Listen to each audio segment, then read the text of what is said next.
It's not every day that Citizens News gets to talk to a gentleman who has worn many hats across his spectacular career. Civil servant, entrepreneur, mentor, investor, and philanthropist. So today, Bala, I'm going to ask you about what we can do now as we come out of this pandemic to put our economy on a surer footing. What the pandemic has actually done is to expose many of the fault lines in the structure of the Indian economy, of Indian governance, particularly of the way the public health services and generally the healthcare system in the country is structured. And it has shown up in the most painful way imaginable.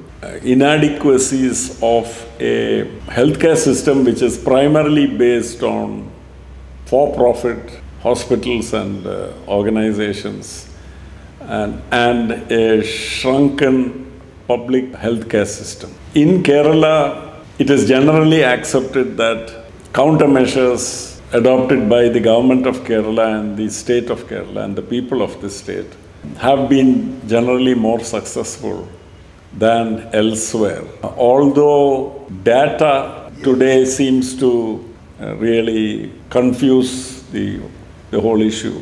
If we keep aside the peculiarities of the data which is being thrown up by large states with poor governance and poor healthcare systems like Uttar Pradesh, Bihar and Madhya Pradesh and others reporting negligible levels of infection and mortality compared to the rates being reported in Kerala with its much superior public healthcare system. If we keep aside those peculiarities, I think it is reasonably safe to say that many of the people, especially those who think, discuss issues connected to the care system and public health, they understand that the state and the country, all states and the country badly needs a public provisioning of healthcare services as a non-negotiable element of public policy.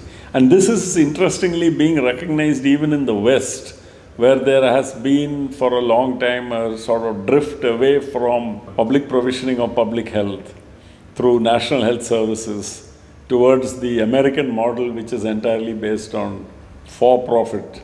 On the specious argument, public healthcare systems were based on either a denial of or a poor understanding of the real costs of providing those healthcare services.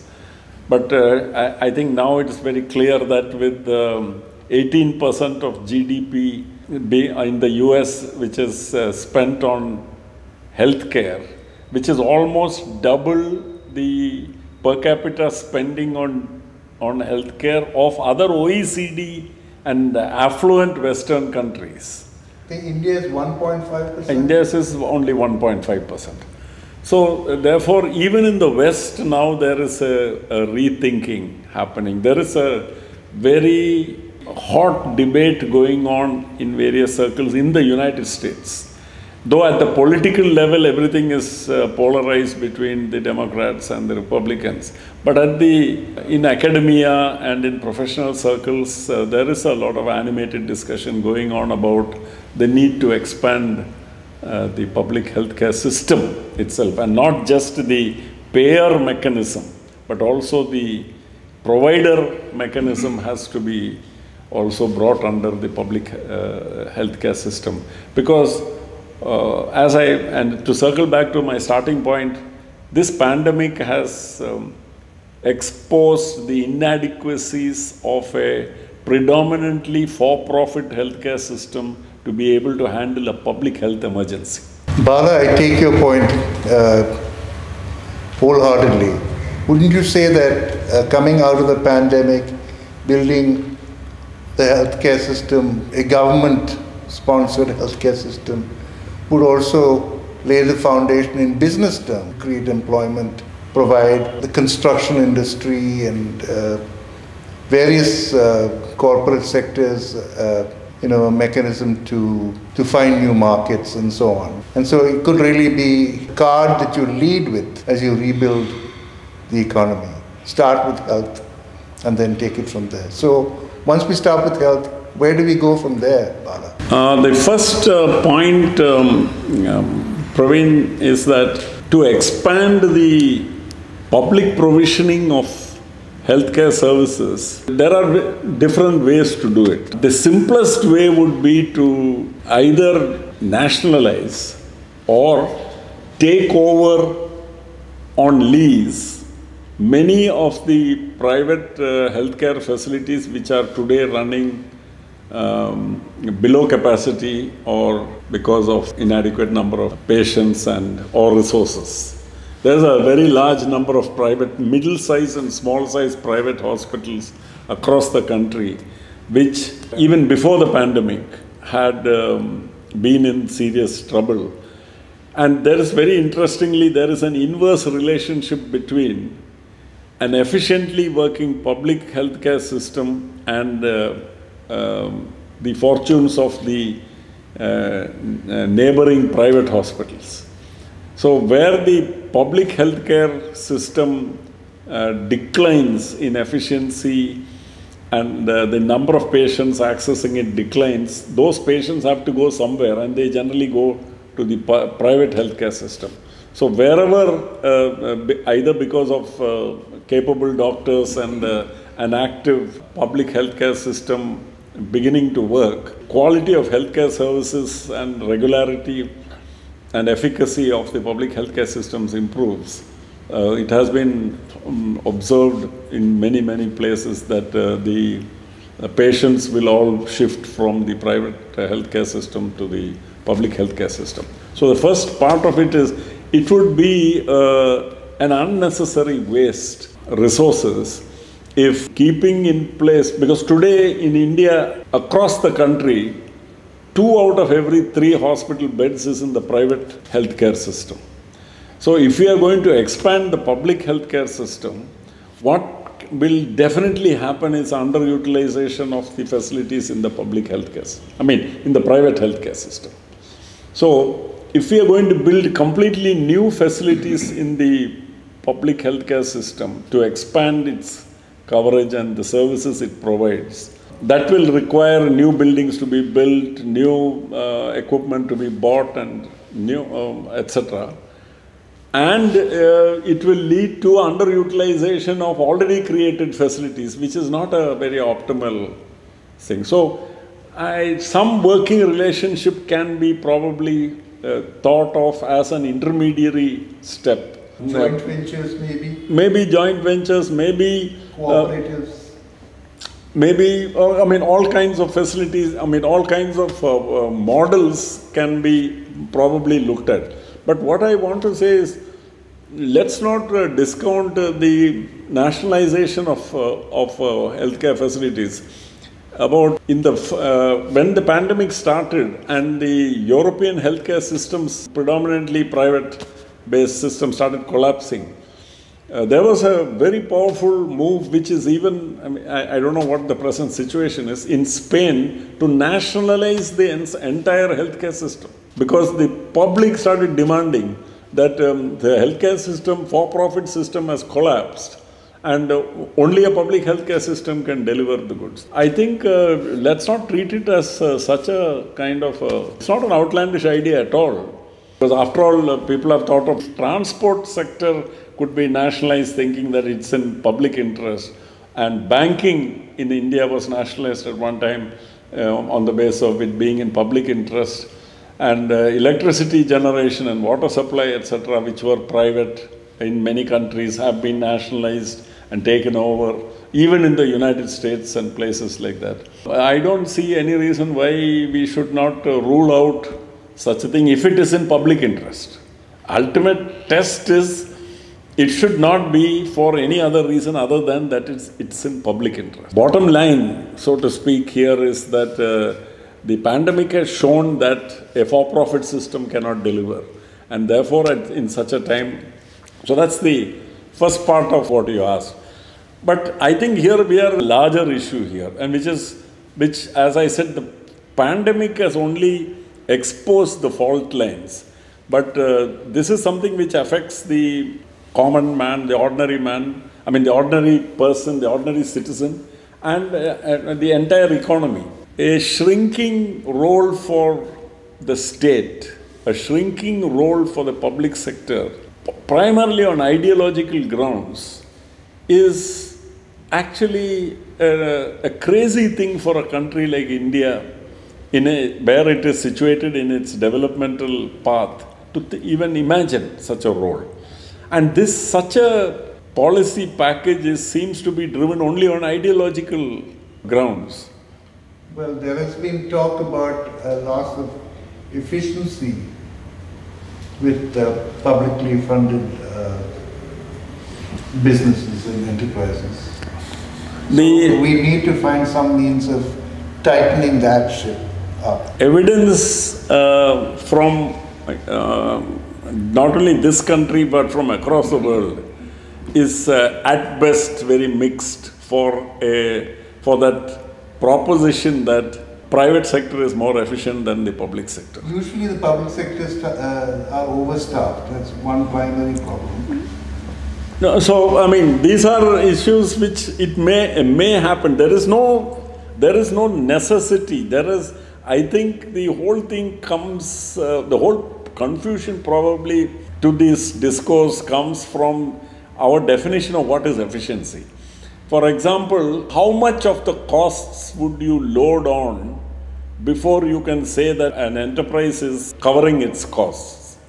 And does it have to amortize all its capital costs, every single cost which can be assigned to a particular service or a particular item before we can say that it is running at a profit?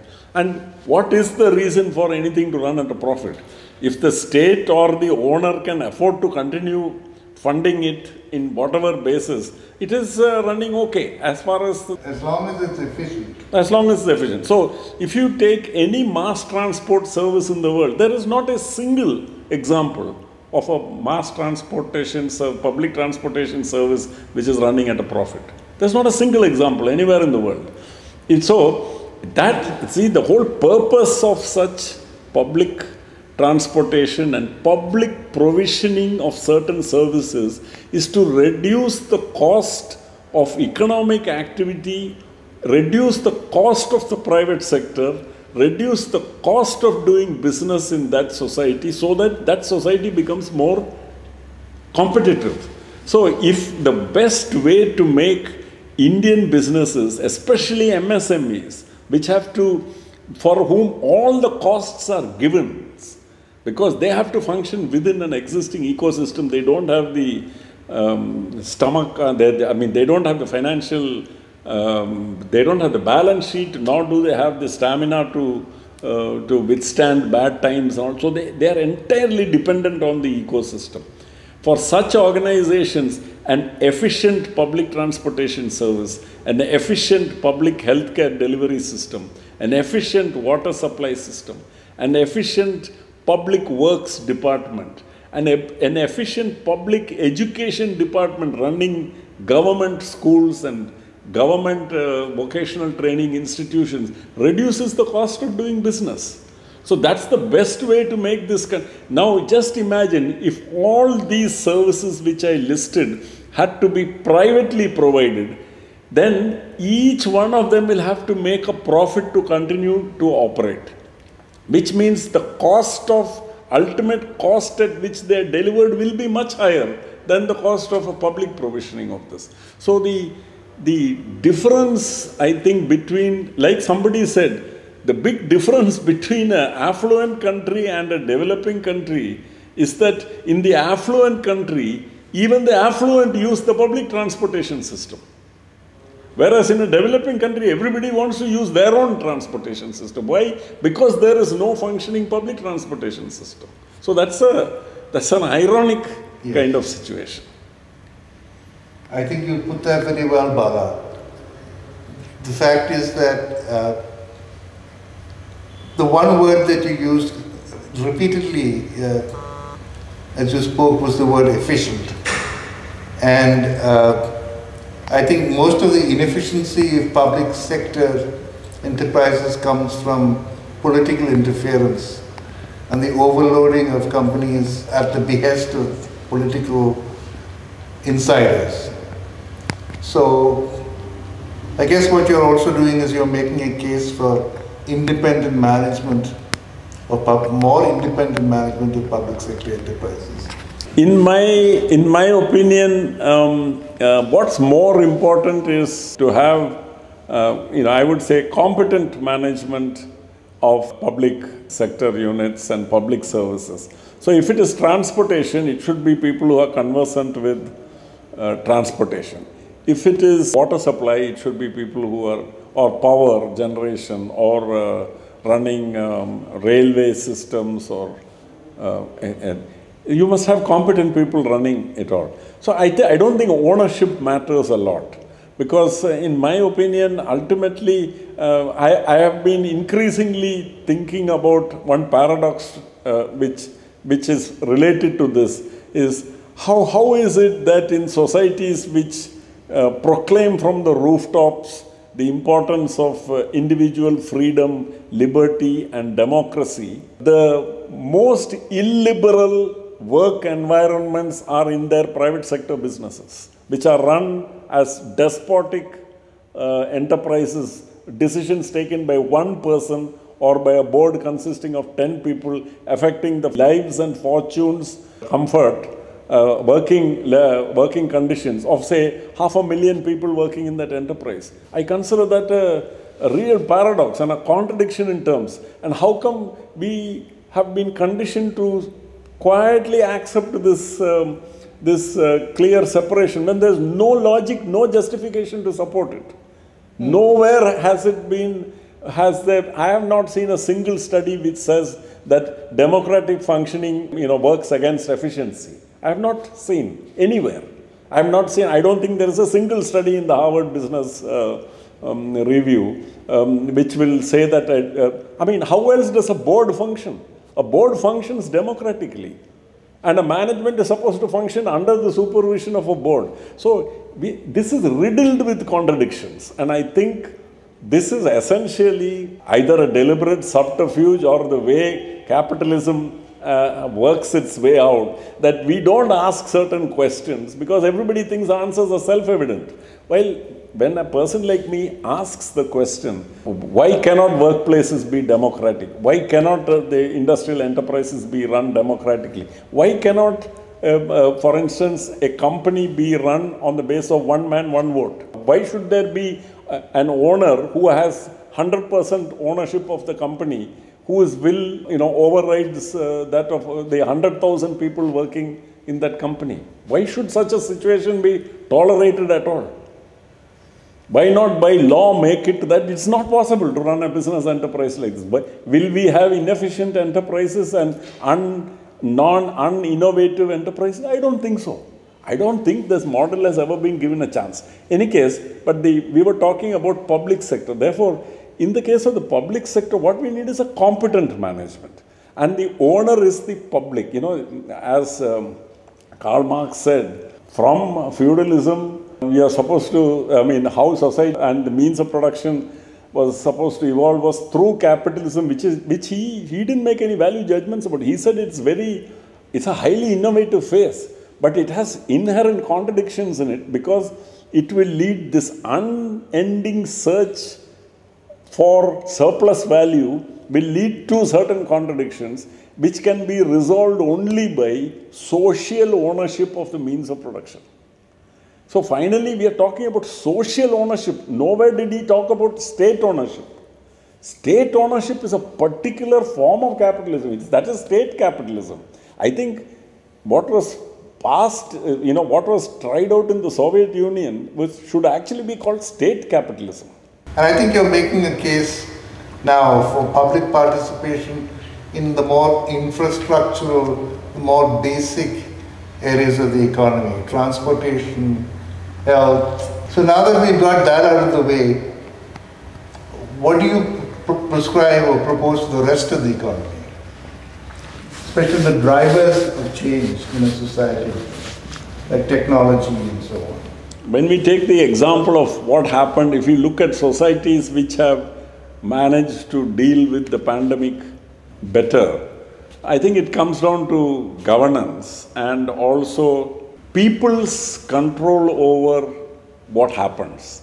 So governance means governance in a way where the will of the people should be, and the interests of the people should dominate over all other considerations. So this can be accomplished by different means. It can be accomplished by very grassroots level democracy, which is not only something which expresses itself in the ballot box every 4 years or every 5 years, but is something which influences the way decisions are taken all the time.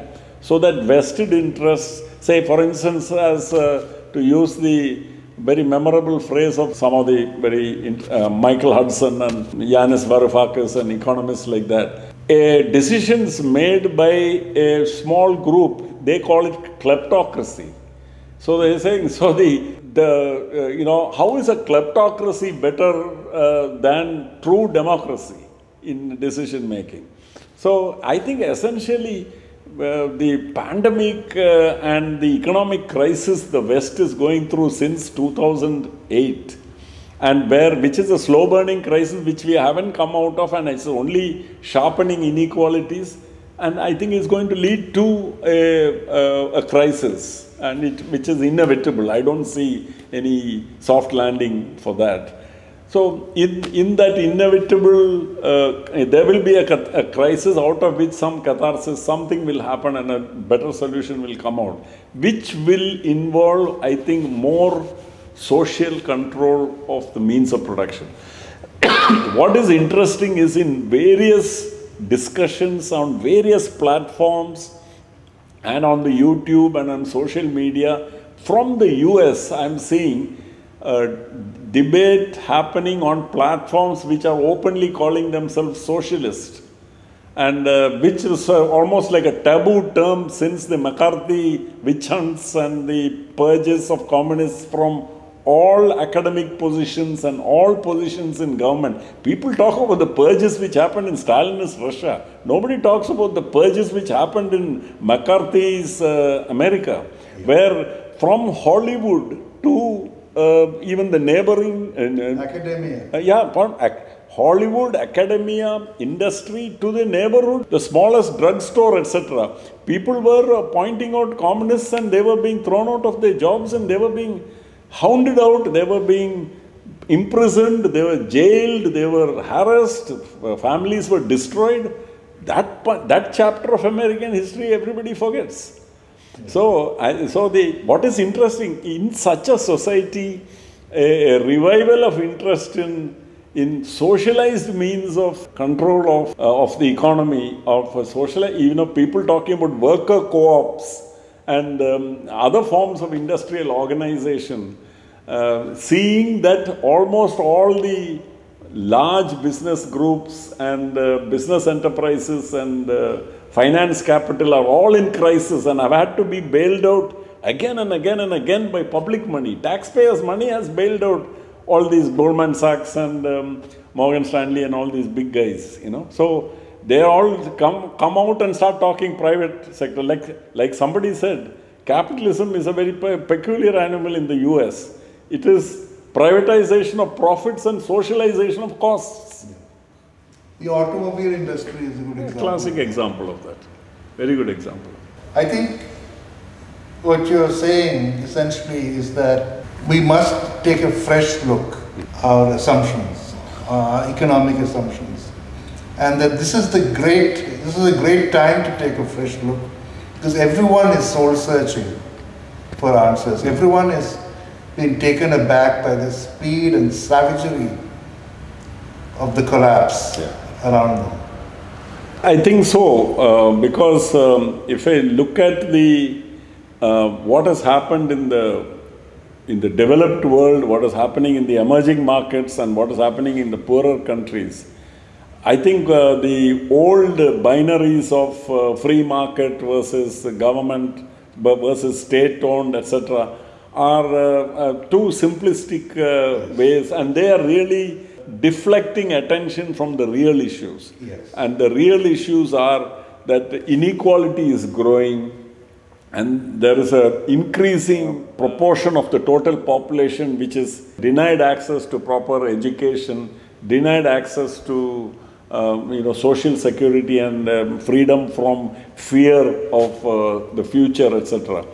I mean, just look at it. The US is at the same time the richest country in the world, and it is also at the same time the most unequal country in the world. 50% of the population not having experienced an increase in real wages over the last 50 years. Yes. I mean, which is an astounding fact, showing that, so an economy which has grown over the last 50 years, all that benefit has gone to a very small section of the population. And this is true not only of the US, not only of the affluent West, but is equally true of India. Our newspapers and one section of our people are bragging about the number of billionaires we are producing, we are using the US playbook. I think the number is 1% of the Indian population owns 50% of Indian assets, and 2% of the assets are owned by the lower 50% of the population. Suffice it to say, I don't know, I'm not very sure about the numbers, but the point is, it's extremely unequal and the inequality is growing. Now that's what is worrying.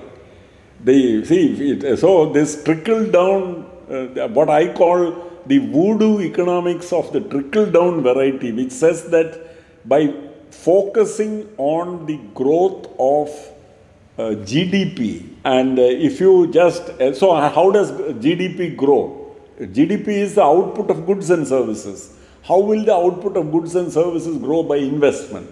So where will investment come in? If it cannot come in from within the economy, you get investors from outside. How do you get investors from outside to come and invest in your country? By offering them incentives, by offering them freebies, and by offering them freedom from certain kinds of constraints, like what? Environmental restrictions, labor restrictions, all those restrictions will be, they'll say, we'll quietly wink at all that, you bring your investment here. So that is what I would call the Gujarat model, which is where a single-minded focus on improving, increasing output of goods and services. The polar opposite of that is the Kerala model, where the focus of development was directly on the human being. They did not focus on output of goods and services. They said, we'll focus on, after all, the whole purpose of economic development was ultimately it was supposed to come to the benefit of the people. The Gujarat model was based that once the GDP numbers grew, and they kept growing fast enough and you achieved a certain rate of growth, the benefits which would clearly accrue to a few people who are the ones who control capital, but the benefits would trickle down and reach all the other people. That's what is the trickle down theory, I think. Kerala's method was direct. So then people started saying the Kerala model is unsustainable because this model, which they mockingly refer to it as freebies and benefits and pensions and public provisioning of healthcare, public provision of education and everything. So they said, how is all this going to be paid for? And therefore it is essentially unsustainable. Today, the irony of it all is, if you take the last 20 years, the growth of per capita GDP in Kerala and per capita GDP in Gujarat is exactly the same over the last 20 years. And Gujarat and Kerala lead the pack in India in per capita GDP. So, focusing on numbers, focusing on GDP and investment driven and hoping for trickle down benefits, the benefits to trickle down to. The other is focus directly on the people, equip the people, they are the instrument, so you equip them, you do capacity building for them, train them, educate them, look after them, feed them, etc. And then the rest will follow. I think the jury is out as to which worked, because the quality of life, the per capita GDP, the per capita consumption expenditure, the life expectancy, HDI, everything in Kerala is far superior to that of Gujarat. Challenge now is to find a way to communicate it, because the way we speak of this now, it sounds a little preposterous for an entire economy to suddenly turn on its heel and go in a different direction. So I guess what we're really talking about is the plausibility of this approach, and I think it needs to be taken seriously. So I think here it's not about, it's not about an economy having to make a U-turn or turn around on the spot. That's not possible, because that would call for the same people driving the economy in a certain direction suddenly deciding to go in the opposite direction. Politically, such a thing will not happen. So what does it mean? It means the politics must change. So, see, finally it's all about political economy. You cannot deal with economics distinct from politics. Absolutely. Both these are intertwined in so many ways, and they feed off each other in so many ways. And they are actually essentially two sides of the same coin that both will have. So let's take, for example, I don't want to, because, I don't want to be accused of Kerala exceptionalism, which I am constantly accused of. No, but let's take the example of your party, Aam Aadmi Party in Delhi. Now, in a place like Delhi, under the nose of the NDA government, with the Niti Ayog's evangelical zeal in promoting this voodoo economics of the trickle-down variety, you have an administration there which has moved for public provisioning of healthcare and public provisioning of education with outstanding results. So if you want a laboratory test case, let's not take Kerala, because Kerala has got a 50-year history in this, on following this trajectory. Look at what the Aam Aadmi Party government has been able to do in Delhi under the nose of a hostile union government which has been doing everything in its power to stymie the Aam Aadmi Party. There, especially in public education, they have, in a matter of couple of years, they have so dramatically improved the quality of the learning experience, the quality of the teachers, and the physical quality of the schools, that enrollment in the private schools is dropping. The most powerful vested interest in Delhi is the private educational industry there. And everybody wants to see the back of Mr. Kejriwal and the Aam Aadmi Party.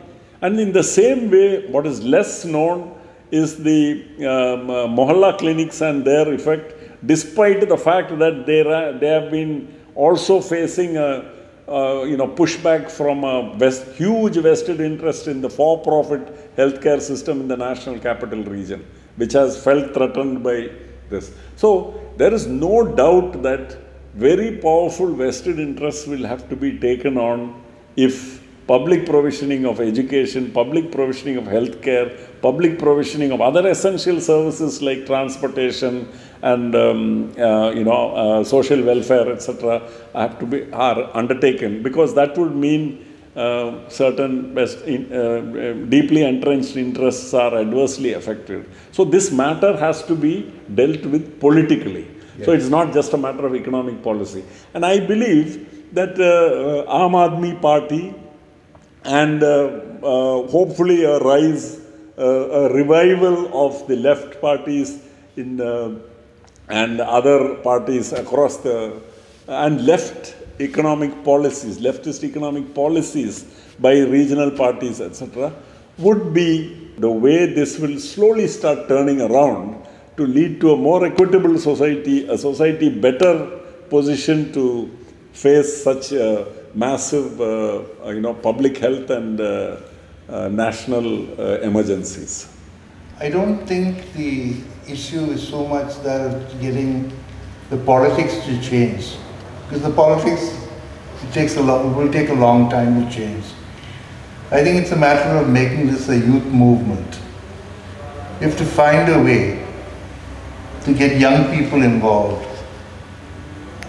in this conversation and get young people to advocate these positions. So they have the energy, they have the numbers. 65% of the Indian population is currently below the age of 35. 50% is below the age of 25. I think what you're making a case for putting this to young people in the colleges and universities. I mean, political change happens I agree with you. Political change will happen, I mean, this can happen from many, can start from many directions. But young people are a good... no, absolutely. I fully agree with you. The demographic transition which we are currently undergoing clearly indicates for the next few decades, India is still going to be a predominantly young population. But the problem is almost in all still politics and political parties are what runs a country. And the politics and political parties are dominated by a senior citizens cabal. Now, it's time the youngsters moved in and asserted themselves and got rid of some of these older entities, people and cohorts who are refusing to change, and replace them with younger people.